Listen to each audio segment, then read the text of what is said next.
Not at all. Okay, well, let's start this. Okay, let's start off by talking about the coordinate grid real quick.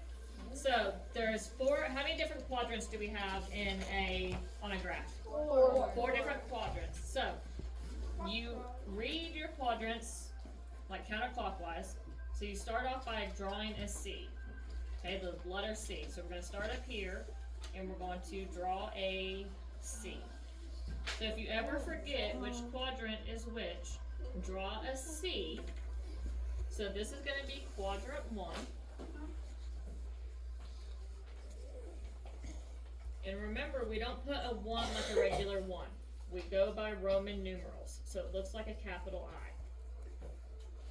Okay? These numbers are going to be your positive and positive numbers. So whenever you have an ordered pair, which I'll explain more in a minute, it's going to be a positive and a positive. Or you can also write that plus, plus. Okay? I'm going to be giving you lots of information today, so just kind of write it down and then we'll get further into detail in the next few days. So your horizontal line is your x-axis. Okay? It kind of looks like a star. So your horizontal line, the one that goes across, is your x-axis. Now your vertical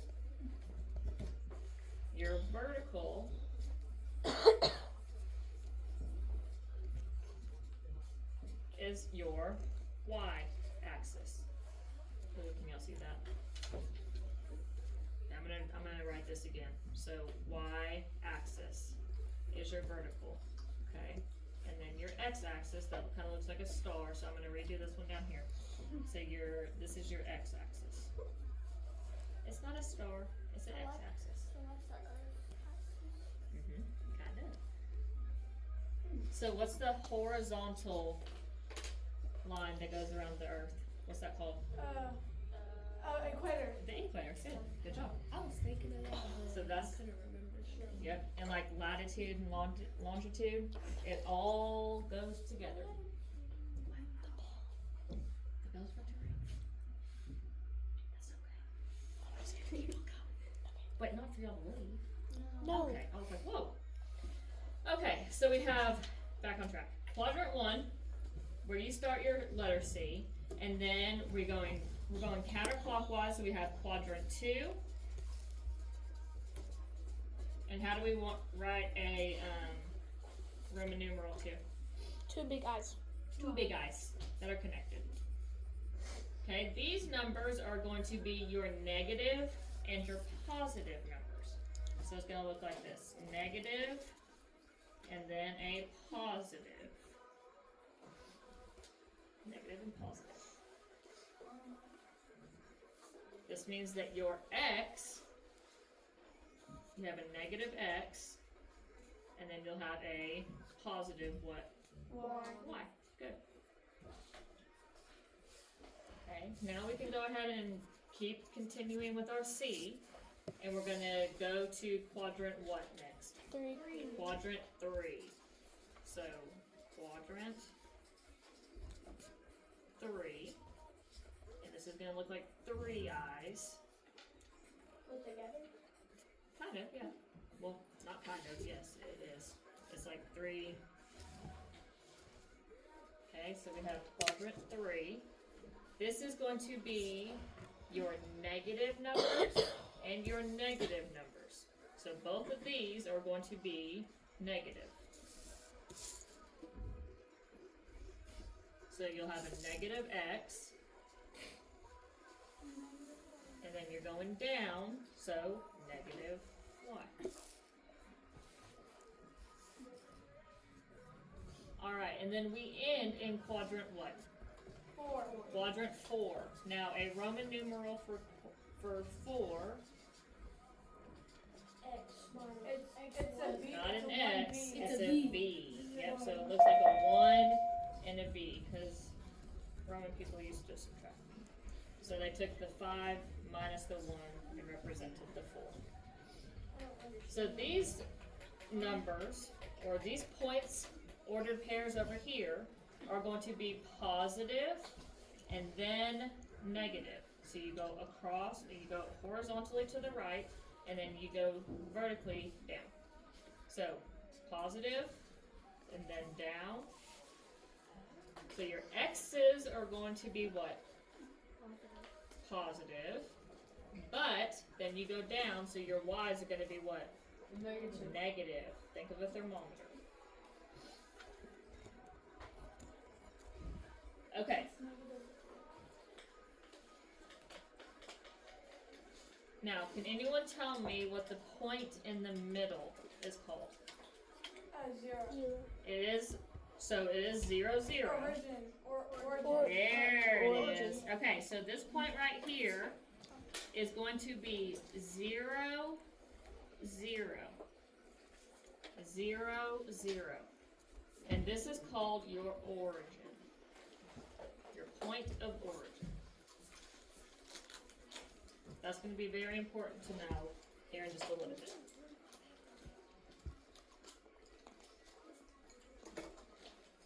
Alright, so is there any questions so far about our graph? Alright, now we're getting into the good stuff. So, Unit 8, we are learning about multiple representation. So, what does the word multiple mean? If we have multiple of something, it means we have More than one. Many. more than More one, than one. right? Many. Okay. So there's 4 different ways that we can represent a problem. Okay, we can represent it by using words. Can y'all see that? What does that say? Oh, I thought that was 2 V's. So we can represent it with words, so a word problem. Alright. Or we can take our data and we can put it into an equation. We can put it into an equation to represent our data. Or, what's another way that y'all think that we can show data? So, no. Chart. A chart, or we can call it a table. A table. We'll get there. Graph. No, you're right. So what do you think the next one's going to be? If this one's a table, what do you think this one's going to be? Diagram. A graph. Good. So we can represent our data using a table, or we can represent our data using a graph. Good. And like I told y'all at the beginning of class, I'm going to show you all the different ways. I'm going to show you everything, and then we'll break down each portion of this a little bit more in depth over the next few days. Okay, so here's our word problem. Let's just say, for example, that Charlie, Charlie goes to the carnival. Okay, so Charlie is going to the carnival. Let's bring him up.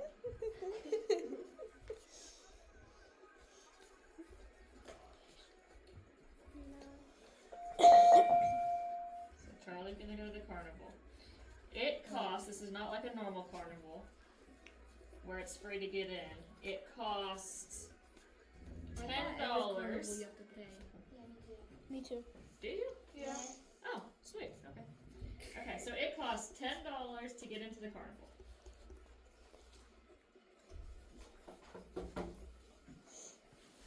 To get in, oh, it kind of looks like one word. That's 2 different words. And $2 per ride or ticket. Let's just do ride. Okay? Nope, just kidding. I'm doing ticket. Let it to go, not okay. So it cost us $10 to get into the carnival, and then it cost us $2 per ticket for rides. Y'all can put that or not.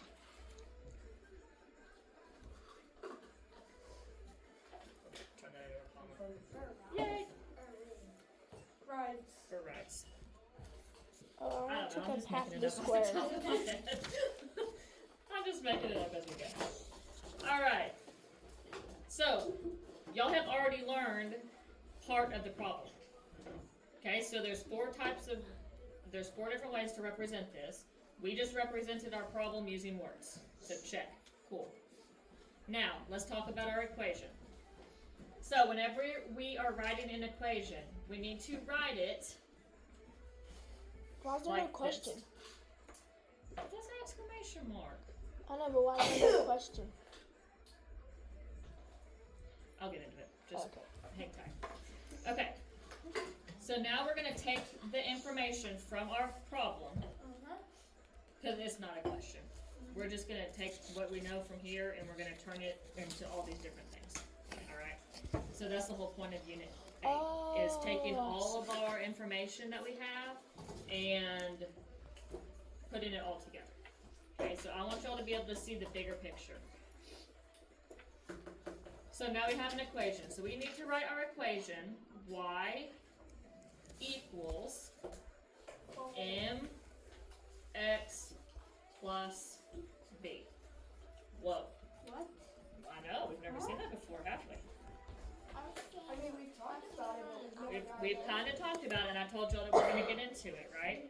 Okay, well now's our time to get into it. I like it. So this right here, our m, represents our slope. 10. Ah, hold on, we'll get there. So your slope is going to be what is changing. Okay? Your slope is what's changing. Now remember, this right here, this is called your y-intercept. And I'm not going to go too much further into this because y'all will learn that next year. Intercept. Sorry guys. That's your y-intercept.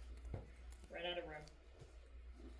This right here, your slope, is what is changing. So y'all can put changing. Enter what? Intercept. So think of like, okay, what happens in football whenever the other team gets an interception? They do what with the ball? They get in the way and they take it, right? Okay, think of an intersection. Like, what do you do when you come to an cross. intersection? It's a crossroads, right? Okay, so that's yeah. So it's kind of on the same. I'll show you. Okay, so your slope is what's changing. Your y-intercept. This is what is going to be your constant. What does constant mean? The variable? It stays the same. Remember, your variable is what's changing. Your variable is what's going to be changing, right? And then the number over here is your constant. It's your one-time fee, it's your entrance fee, it's your down payment, it's your deposit, it's stuff like that. It's what's added on that's not going to change. So whenever we are writing this now, keeping all that in mind, we're going to write this using our information that we have over here. So Charlie goes to the carnival, and it costs $10 to get in. So what part of this do you think is going to be $10? Our M, our slope, or do you think it's going to be our B, our y-intercept? B. Think about it. B. Is it 10? The $10 is It's the not gonna one-time change. fee. It's not changing. It's our constant. So that's going to be our B. And what's going to be the thing that's changing? The $2 per ticket. What if we get 0 tickets? Then you're just going to have $10, right? What if you get 50 tickets? What if you get 2 tickets or 4 tickets or 20 tickets? So your tickets, the word per right here, that tells us that that's going to be what is changing. So that is going to be our slope. So we're going to do y equals what's changing, how many tickets we buy. So 2 times, we don't know how many tickets, okay, plus, how much did it cost to get into the carnival? $10. Alright, So now we have displayed our data in words, and we've displayed our data using an equation. Cool?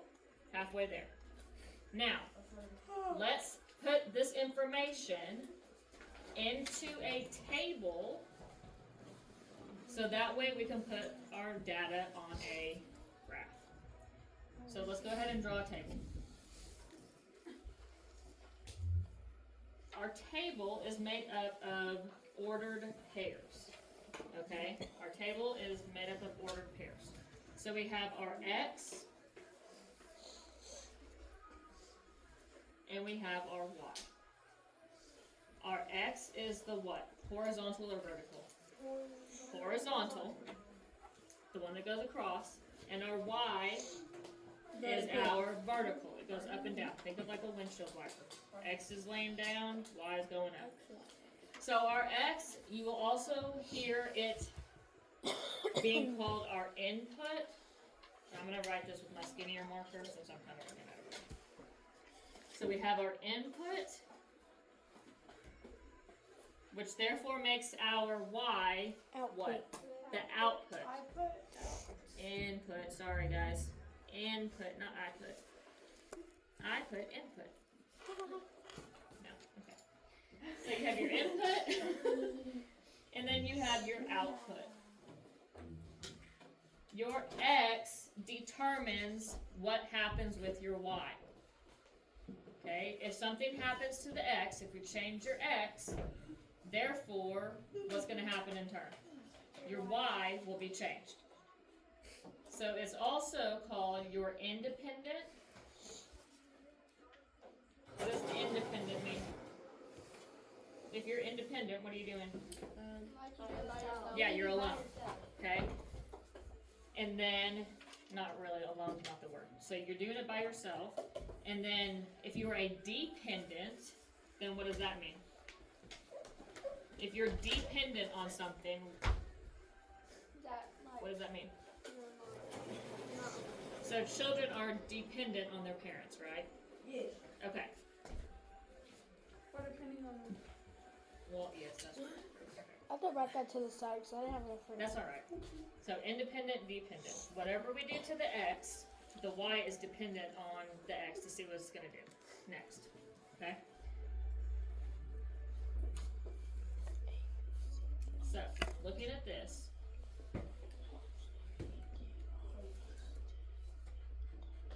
okay, I'm going to go back real quick and talk about something else. So you have two types of graphs. You have proportional and you have non-proportional. I should have started off with this. So this right here is a non-proportional.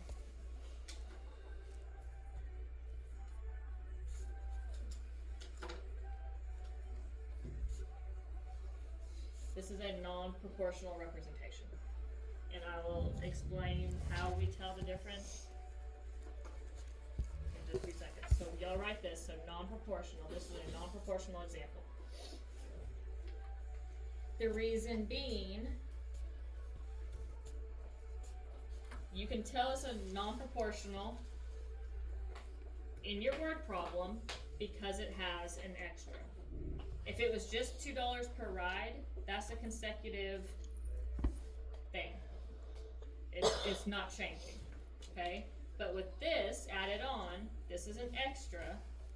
So you can tell by our word problem, this makes it non-proportional.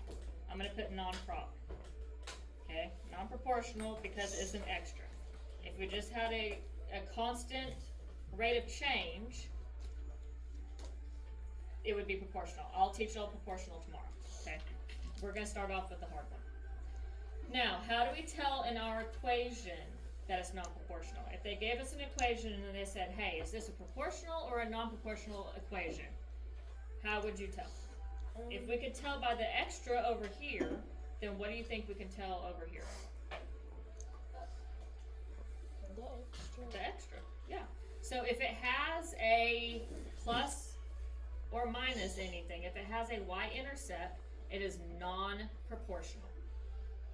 Okay? If the only thing that's changing is $2 for every ticket, and this wasn't here, then it would be proportional. If this is here, if it has a y-intercept, if it has an extra, then it is non-proportional. And I'll show y'all why in the table in just a second. Non-proportional. Because it has a y-intercept.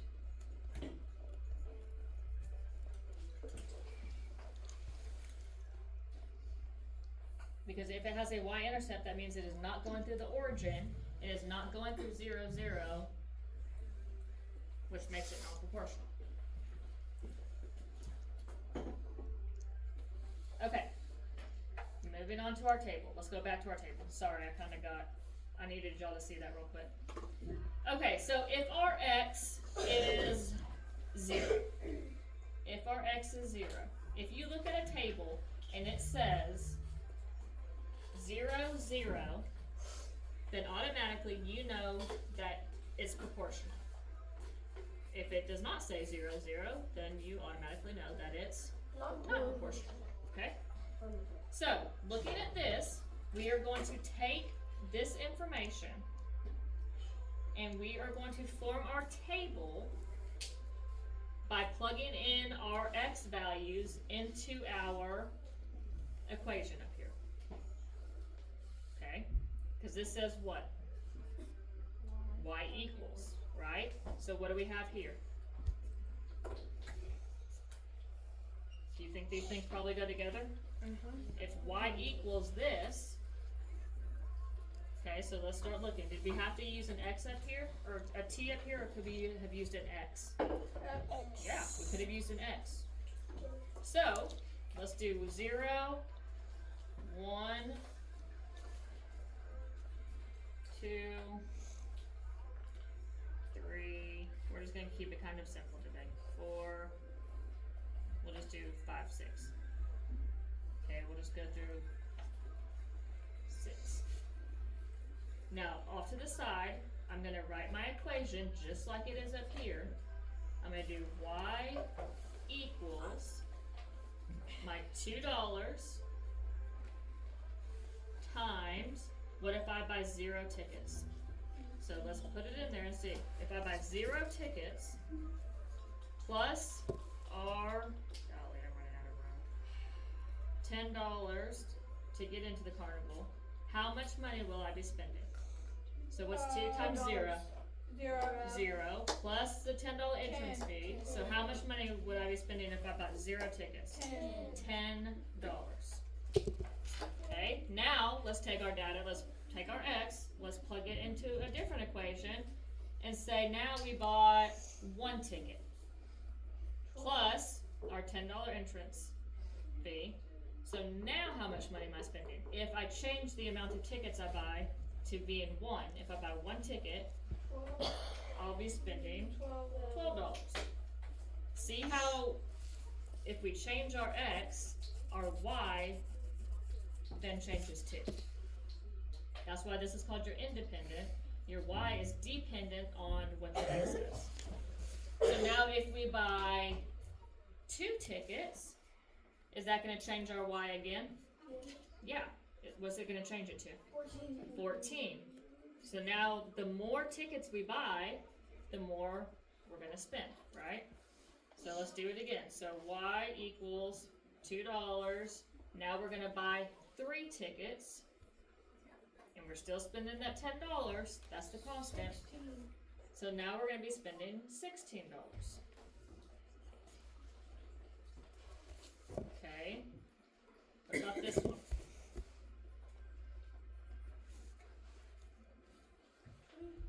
Plus our $10. So now they're spending $18. And y'all can put a little dollar sign if you want to. Remember, these are y'all's notes. So whatever makes sense to you, okay? So y'all do the next couple and see if y'all get the same thing. Yes, but we're not looking at that, okay? We're looking from X to Y. Okay, so this one's gonna be $20. Then what? Okay. Okay. So now we have our table complete. 22. Okay. So now we have the same data represented by words, represented by an equation. Now we have it represented with a table. So we're going to take these and we are going to turn them into an ordered pair. What's an ordered pair? Like on where you put it on the graph. Yeah, where you put it on the graph. Okay. So now we're wanting to create a graph with these points on it. So our first point's going to be what? What's our x going to be? Remember, it's x, y, just like. 0, Yep. So we have 0 and 10. Make sure you put in your parentheses, otherwise you're just going to have some random numbers with a comma in between. That makes no sense. So make sure you put your parentheses. What's our next ordered pair going to be? 1 and 12. 1 and 12. Then we have 2, 14. 2, 14. Then we have 3, 16. 3, 16. Then we have 4, 18. 4. So over 4, up 18. Next one, 5, 20. and our last one. 6, 22. Sorry. 6 and 22. Alright, so all of our points are positive or negative or what? Positive. All positive. So looking at our graph, what quadrant is our data going to be in? If it's positive, One. positive, One. it's going to be in One. quadrant One. 1. Good. So over here on the graph portion of this, I'm just going to do a graph like this, okay? Because I'm going to have positive, so I have an X and I have a Y. So instead of showing my other quadrants, I'm only going to focus on my quadrant 1. And I'm going to set this up, I'm going to label it 1 through, well, I'll do 1, 2, 3, 4, 5, 6, 7, I can get to like 8. What's this point going to be right here? 0. 0, 0. 0. This is our origin, so it's going to be 0, 0. So if our line, if our data makes a line that goes through here, then we know our graph is what? Proportional. Proportional. Yep. But if it does not go through 0, 0, then it's not proportional. So Non-proportional. let's look at our data and plot our points and see what kind of graph it's going to be. Now, these numbers over here go from 10 to 22. So do we want to draw 22 lines, or would y'all rather go by 2s or something? You want to go by 2s? Okay. So for this one, we can go by 2s. So I'm going to start at 2, 4, 6, 8, 10, 12, 14, 16, 18, 20, 22, 24. I'll give y'all a second to get Joel's graph looking like mine.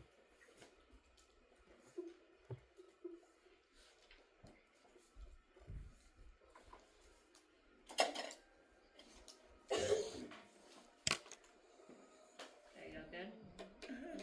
Okay, so let's go over here and look at our table. What is our first ordered pair at? 0, 2. So 0 and 10. Remember, you have to walk into the house. If you walk up to someone's house and it's 2 stories with a basement, can you just start walking up the stairs, or do you have to walk into the house first?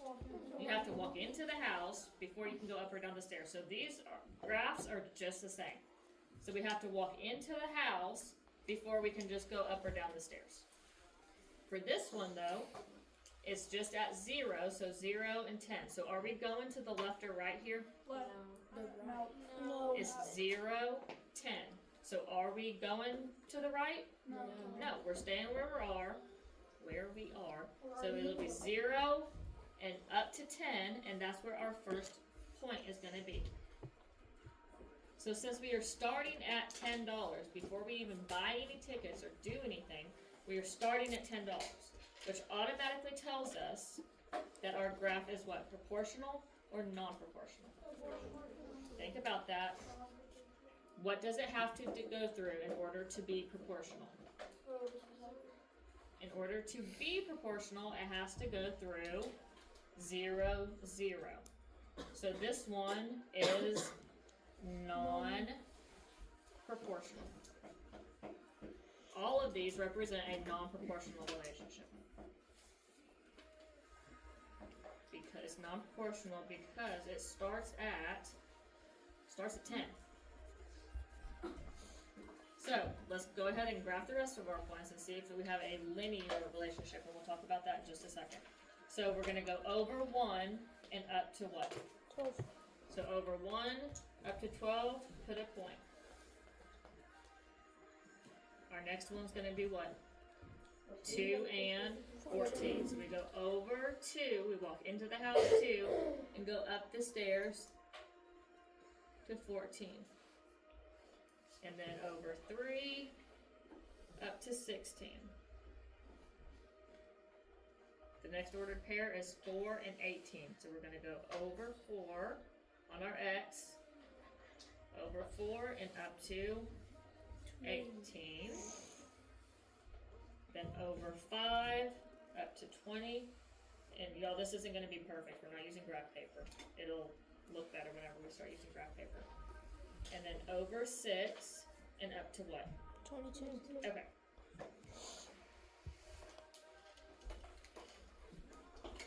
So is this a pretty straight line? If we had straight paper. So this is called, and since it's going up like this is called positive. This is a positive linear relationship.